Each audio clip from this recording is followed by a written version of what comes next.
Querida família Jefa, é um grande prazer, uma grande alegria estar aqui de volta nessa casa, essa casa abençoada que nos recebe com todo o afeto, com todo o carinho, a espiritualidade amiga que dá esse suporte para que a gente possa refletir sobre as verdades eternas. Hoje estamos aqui para falar sobre livre-arbítrio. O livre-arbítrio ele foi tratado no Livro dos Espíritos, parte 3ª, capítulo 10. Antes, porém, de entrar no livre-arbítrio propriamente dito, nós vamos falar sobre a origem do termo livre-arbítrio. Esse termo ele foi criado por Santo Agostinho, o mesmo Santo Agostinho que é citado no Livro dos Espíritos como colaborador. Santo Agostinho criou o termo livre-arbítrio no século IV, logo depois de Cristo. Esse significado que ele adotou é de livre juízo ou livre vontade. Essa livre vontade não é uma vontade qualquer, é uma vontade diferente de desejo, é uma vontade diferente, porque ela não tem um olhar material, o olhar é espiritual. Se nós imaginarmos, por exemplo, um espelho de água, e o espelho de água representasse o plano material, essa vontade superior, conectada a Deus, conectada ao divino, é a vontade que Santo Agostinho identificou como livre-arbítrio. Quando nós estamos aqui encarnados no plano material, nós fazemos várias escolhas. Nós temos a liberdade de pensar, de querer e de agir. Essa liberdade de agir aqui no plano material, ela tem consequências materiais, é claro. Sofre a lei de ação e reação, as leis normais, que são descritas por Kardec. Só que, quando nós tomamos uma decisão que vai a favor das leis divinas, nós não sofremos nenhum tipo de sanção, digamos assim. Quando nós tomamos alguma decisão baseada numa vontade para atender desejos egoísticos, desejos de vaidade, orgulho, aquelas chagas da humanidade que os espíritos tanto nos alertam, o que acontece? Nós temos essa liberdade, podemos tomar decisões baseadas na nossa vontade, no egoísmo, na vaidade. Porém, essas decisões que nós tomamos, elas vão ter consequências, às vezes penosas para o espírito, causando às vezes angústia, sofrimento. E por que isso? Kardec, ele diz no seu dicionário que a liberdade significa moral do homem. É uma faculdade que ele tem de se guiar segundo a sua vontade na realização de seus atos. Os espíritos nos ensinam que a alteração das faculdades mentais, por uma causa acidental ou natural, é o único caso em que o homem está privado de seu livre-arbítrio. Fora isso, ele é sempre o responsável por aquilo que faz. Ele goza dessa liberdade no estado de espírito. E é em virtude dessa faculdade que ele escolhe livremente a existência e as provas que acredita serem próprias para o seu progresso. Quando elas não lhe são impostas, ele conserva a liberdade no estado corporal, a fim de poder lutar contra essas mesmas provas. Jesus é nosso guia e modelo. Jesus disse no Evangelho: conhecereis a verdade, e a verdade vos libertará. Agora, e para nós, seres humanos encarnados aqui no plano material, que verdade é essa? É fácil conhecer a verdade? Nós temos diversos pontos de vista sobre a realidade que se apresenta diante de nós, mas uma coisa é certa, como diz Kardec: temos que ter a fé raciocinada. Fé raciocinada é aquela capaz de se encontrar frente a frente com a razão em todos os tempos da humanidade. Essa fé raciocinada, é claro, ela tem que estar em consonância com as leis divinas, as leis da natureza, as leis do Criador. A questão 843 é a primeira questão do Livro dos Espíritos que vai tratar sobre o livre-arbítrio. Kardec pergunta para os espíritos: tem um homem o livre-arbítrio de seus atos? A resposta dos espíritos: pois que tem a liberdade de pensar, tem igualmente a de obrar. Sem o livre-arbítrio, o homem seria uma máquina. A gente pode até citar um exemplo aqui. Por exemplo, vocês lembram do filme Os Tempos Modernos, do Charlie Chaplin? Naquele filme, o apertador de parafusos, ele fica ali fazendo aquele movimento, apertando o parafuso, e tem um determinado momento que ele já não sabe mais por que ele está fazendo aquilo.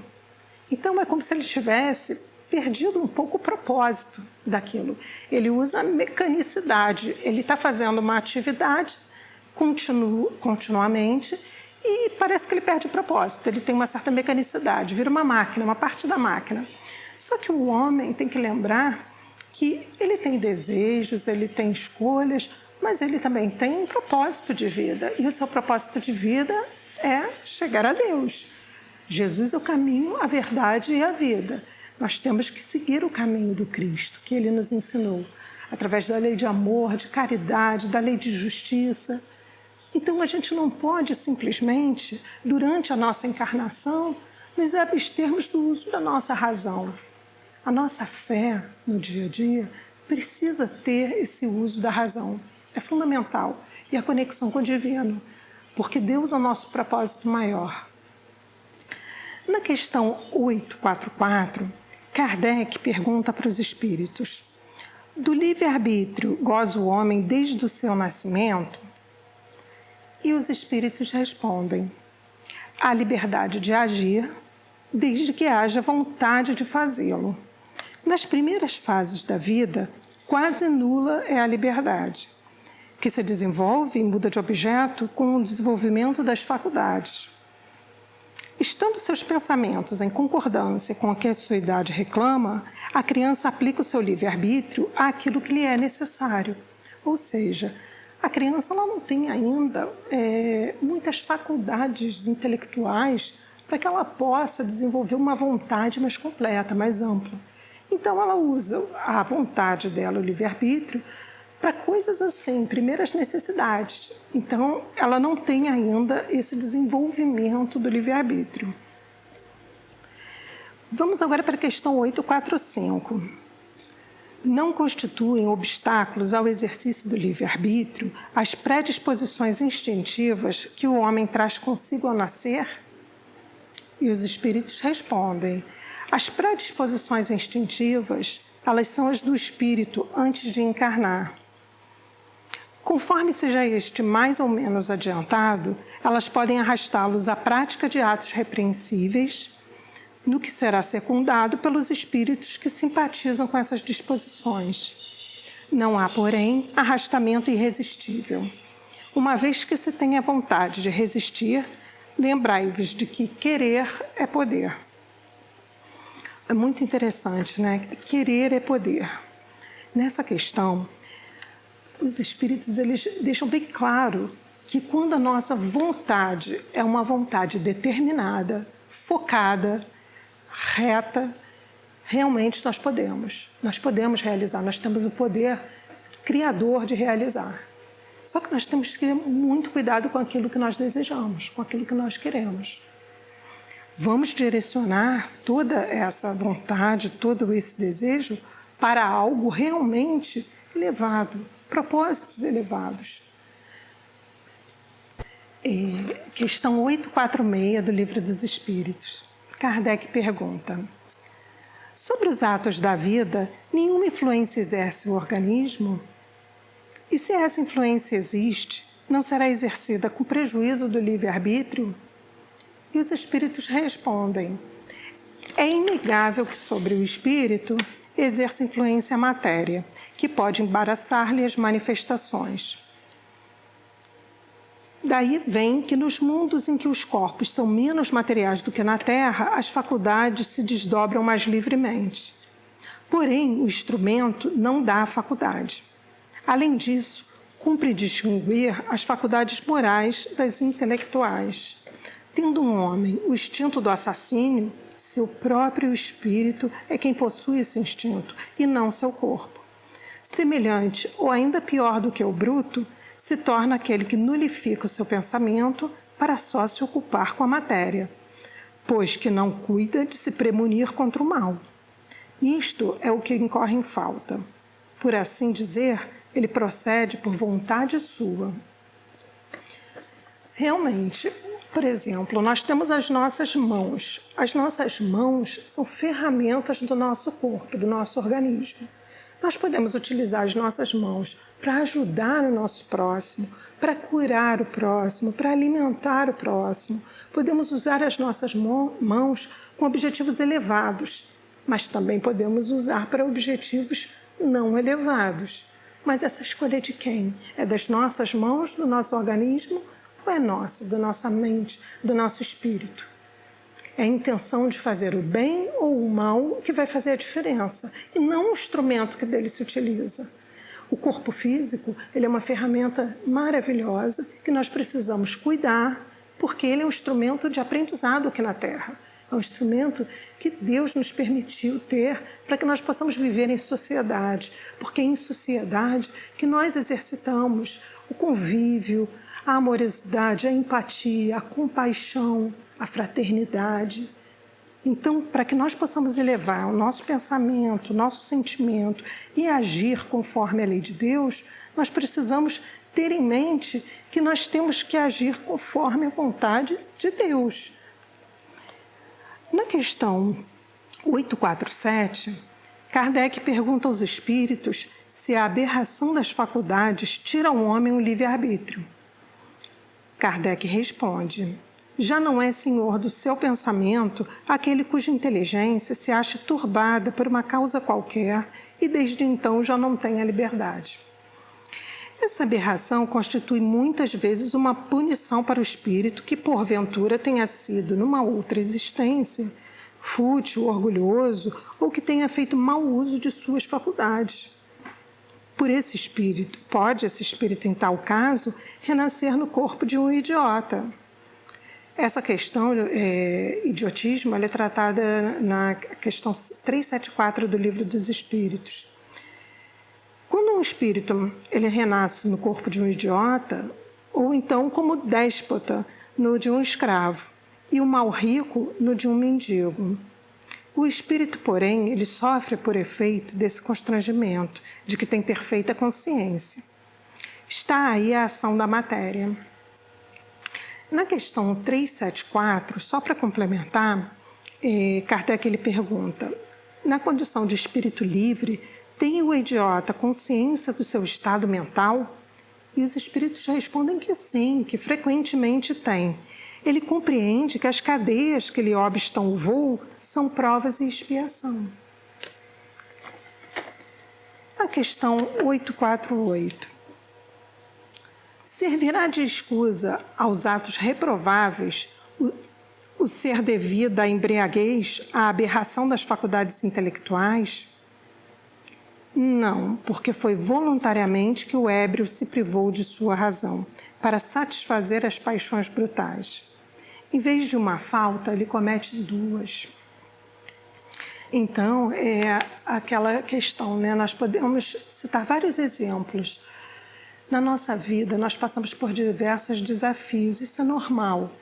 São os aprendizados que a vida prepara, é o material didático que a vida oferece, para que cada um possa desenvolver suas aptidões e suas capacidades de superar esses desafios e de aprender a se aprimorar e crescer espiritualmente e moralmente. A questão é que muitas vezes o ser humano se distrai, ou até às vezes por influência do meio social, ele consome álcool em excesso, às vezes algumas drogas ilícitas ou não, mas que entorpecem os seus sentidos. E aí o que acontece? O indivíduo pensa que por ele não estar em pleno gozo de suas faculdades, ele não é tão responsável assim pelas consequências dos seus atos. Ocorre que os espíritos eles informam para a gente de uma forma bem clara.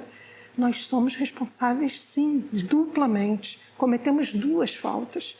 Porque além de cometer a falta a partir da nossa vontade, nós também nos privamos da nossa inteligência, da nossa capacidade de discernir entre bem e mal. O bem e mal vai muito além do que é bem ou mal para a gente. É o bem ou mal para o outro, na relação com o outro. Isso é muito mais sério, muito mais grave. É como se fosse um motorista que depois de embriagado, ele pega o carro, porque ele diz, não, eu consigo chegar lá, eu estou enxergando, eu consigo chegar lá. Mas ele não pensou em momento nenhum no meio do caminho, que podem ter pessoas passando, crianças, idosos. Enfim, aquele carro pode ser uma ferramenta, um instrumento para ocasionar um mal para o outro. Ele não pensa nisso. Ele acha que ele tem condições de fazer. E ele vai lá e faz. Nós espíritas temos que estar muito atentos a isso. Podemos não beber, não nos embriagarmos e pegar um carro e sair, mas às vezes, quando, pelo calor das emoções, não damos aquela pausa para pensar antes de responder. Não damos aquela pausa antes de agredir, antes de apontar uma espada para o nosso colega, para o nosso próximo. A vida ela é riquíssima de desafios. Cada momento, cada situação, nós temos um desafio novo, especialmente preparado para nos afetar. Mas se nós estivermos em consonância com as leis divinas, com as leis do Pai, se a cada momento de dúvida ou de emoções fortes nós pensarmos em Jesus, ao mesmo tempo a gente vai conseguir se acalmar e pensar melhor no que fazer. As palavras do Livro dos Espíritos, elas nos alertam das consequências dos nossos atos, porque a lei é de justiça. A lei de Deus é de amor, mas ela também é de justiça. Nós podemos semear livremente de acordo com o nosso livre-arbítrio, mas nós vamos colher exatamente de acordo com aquilo que nós semeamos. Aí é que está o mecanismo de justiça divina de Deus. A vida realmente não falha. Na questão 849, Kardec pergunta qual a faculdade predominante no homem em estado de selvageria, o instinto ou o livre-arbítrio? E os espíritos respondem que é o instinto, o que não impede de agir com inteira liberdade no tocante a certas coisas, mas aplica como criança essa liberdade às suas necessidades, e ela se amplia com a inteligência.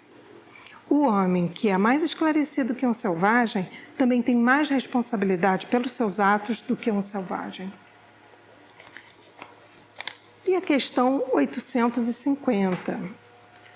A posição social não constitui, às vezes, para o homem, obstáculo à inteira liberdade de seus atos?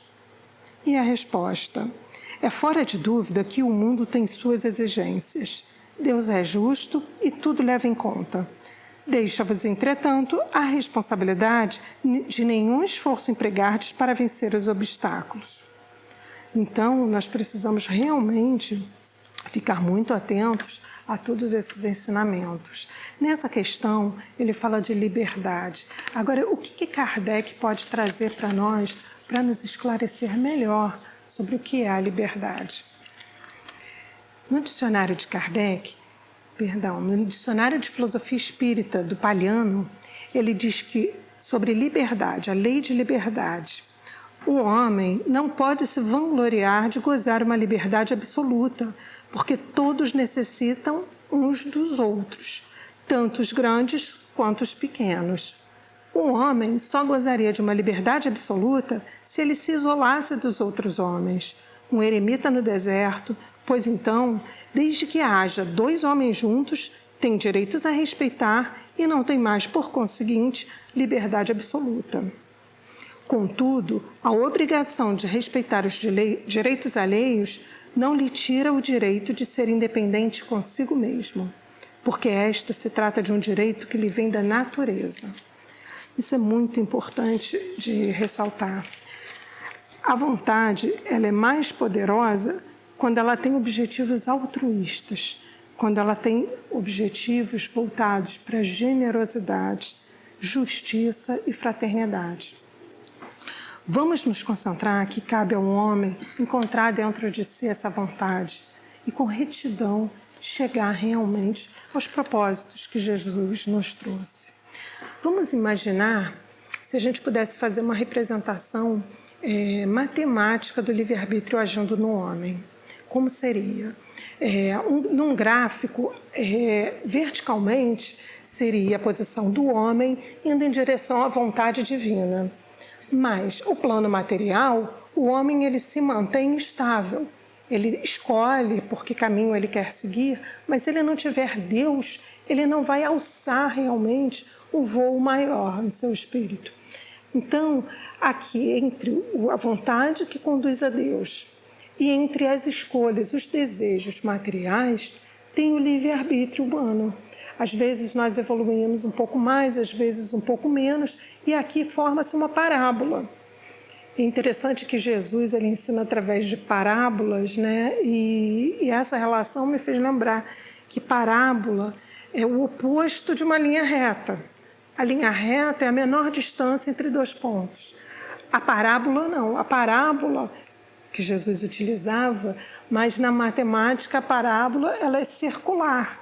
Ou seja, existem contrapontos, existem variáveis que vão surgindo no caminho e você não tem uma ascensão reta. O ser humano não tem como ter uma ascensão reta.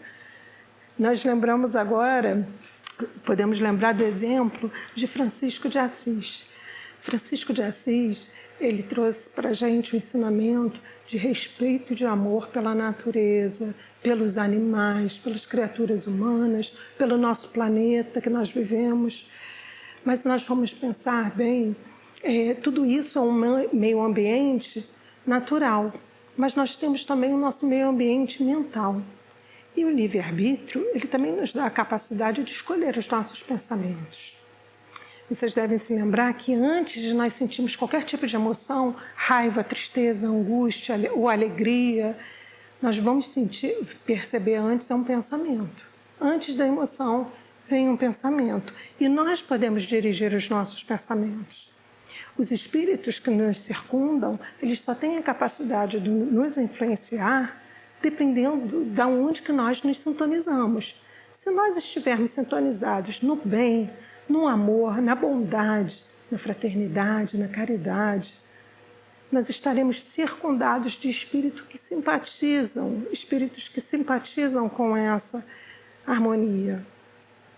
Dessa forma, eu vou citar agora um outro exemplo, que é um exemplo de um elástico. Quando nós estamos agindo, pensando de acordo com Deus, a força do elástico, ela não tensiona. Mas se nós estamos contra Deus, nós podemos perceber uma tensão. É o que acontece com o homem na sua vida. Se vocês perceberem, às vezes a pessoa tem dinheiro, que é necessário para viver uma vida material bem, tendo acesso a todas as coisas, uma boa alimentação, uma boa educação. Mas o dinheiro ele não é tudo. A riqueza não é tudo, a fama não é tudo. Precisamos de valores intrínsecos, de valores maiores. E se nós não cultivarmos esses valores, nossa existência fica vazia. É o que acontece com muitos dos nossos irmãos na nossa sociedade atual, que sofrem um vazio existencial, porque os valores humanos não foram cultivados, os valores morais não foram cultivados. Então, meus irmãos, vamos ler a doutrina espírita, vamos refletir sobre essas verdades eternas que Jesus nos trouxe através do seu Evangelho. Com essas reflexões, nós vamos encerrando com a oração de São Francisco. Por que a oração de São Francisco? Porque a oração de São Francisco, ela é uma ode a que nós possamos ter um bom livre-arbítrio, uma boa escolha em consonância com o nosso Deus, com o nosso Jesus. Senhor, fazei-me um instrumento de vossa paz. Onde houver ódio, que eu leve o amor. Onde houver ofensa, que eu leve o perdão. Onde houver a discórdia, que eu leve a união. Onde houver dúvidas, que eu leve a fé. Onde houver erro, que eu leve a verdade. Onde houver desespero, que eu leve a esperança. Onde houver a tristeza, que eu leve a alegria. Onde houver trevas, que eu leve a luz. Ó Mestre, fazei que eu procure mais consolar que ser consolada, compreender que ser compreendida, amar que ser amada.